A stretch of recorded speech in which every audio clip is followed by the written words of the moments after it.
Habari ndugu zangu wapendwa, kwa majina yangu naitwa Official King Mzewembe, brand ambassador wa Saba Junior Academy na Beginners Foundation Center iliyopo Sinza. Mimi leo ndugu zangu, kuna jambo lilitokea Alhamisi iliyopita then Mwananyamala kule, kwamba kuna kijana ameua babake na babake mdogo. Tunajua maisha jinsi yalivyokuwa magumu, sawa. Anyway, lakini vitu vingine tunakuja kumlaumu yule kijana kwa kitendo alichokifanya. Lakini kile kitendo alichokifanya, hata ingekuwa wewe ungefanya au ungefanya zaidi, kwa sababu yule kijana alikuwa anaishi South Africa, Afrika Kusini. Na then kuna video nyingi mliona katika taarifa za habari na kwenye mitandao ya kijamii zikionyesha watu wa South Africa wakifukuza wa Tanzania, wakifukuza watu kutoka Afrika. Walifukuza watu wengi. Yule jamaa alikuwa anatuma pesa kwa babake mdogo na babake mzazi ili wajenge nini? Wamjengee nyumba. Endapo atapokuwa amerudi Tanzania hata afikie kwake, lakini walikuwa wanampigia picha, wanamtumia video za msingi mwingine, wanamtumia video na picha za nyumba nyingine. Kumbe zile hela anazotuma wenzake wanaweka mdomoni, wenzake wanakula zile hela, wanafaidika na familia. Yule jamaa yuko anasota kule. Naamini watu ambao mshaenda South Africa mnaelewa lifestyle ya South Africa jinsi ilivyokuwa ngumu.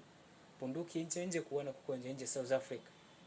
Anyway, jamaa amerudi Tanzania baada ya kufuza South Africa, kurudi amekuta hakuna cha nyumba, hamna cha msingi. Yaani amekuta tu maisha kama alivyoacha, hakuna pale alipojengewa. Ndio jamaa kuamua kuchukua uamuzi aliofanya, kumuua babake mdogo na babake mzazi. Mnamlaumu sana kijana wa watu, lakini je, comment hapo chini kwenye video walichokifanya wazazi wake, babake mdogo na babake mzazi, hicho kitu ni sawa? Kutumiwa hela unakula. Alafu hili jambo limekuwa kwa watu wengi sana, wazazi wetu wa Kiafrika. Mtoto anaenda nje kutafuta, anaenda kujipambania, anatuma hela mjengee au mfanye maendeleo fulani, hamfanyi, hela zote mnatafuna.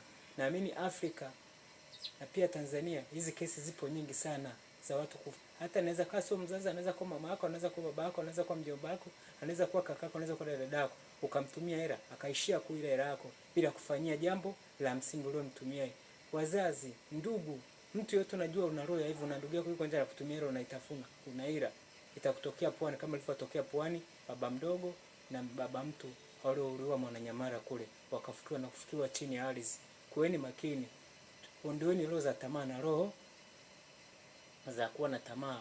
Mtu anapokuwa ametuma hela yake, ametafuta kwa uchungu, kubali basi ile kitu aliyokutumia hela ifanyie hicho kitu, usiwe na tamaa. Nawapenda sana. Official King Mzewembe, brand ambassador Saba Junior na Beginners Foundation Center iliyoko Sinza. Yangu ni hayo, nawapenda sana.